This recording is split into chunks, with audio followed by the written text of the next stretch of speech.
कहबू सा कैमरा वाला पीछे रहेला है गली कहबू सा कैमरा वाला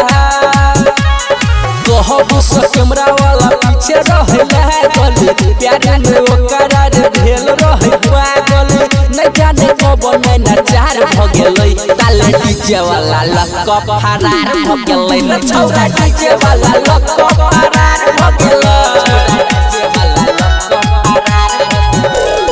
कहबू सा कैमरा वाला पीछे रहेला है गली प्यारे में वो करार भेल रहे पागल न जाने कब नैना चार भ गेलै ताले डीजे वाला लक्का फरार भ गेलै न छौरा डीजे वाला लक्का फरार भ गेलै डीजे वाला लक्का डीजे वाला लक्का फरार भ गेलै डीजे वाला लक्का फरार भ गेलै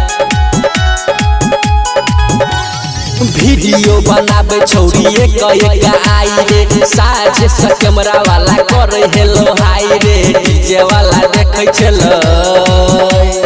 डीजे वाला देखै छलै ओकर करानामा की कर छौरी के आइल छै जवाना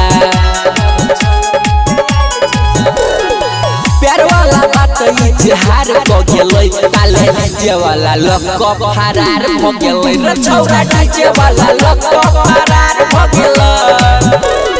डीजे वाला लक्का डीजे वाला लक्का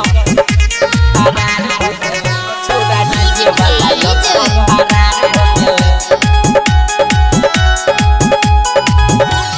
रख वाला रख पसे सेटिंग मिलाबै रे अपना पसंद के गाना बजाबै रे रील वाली देख लेलकै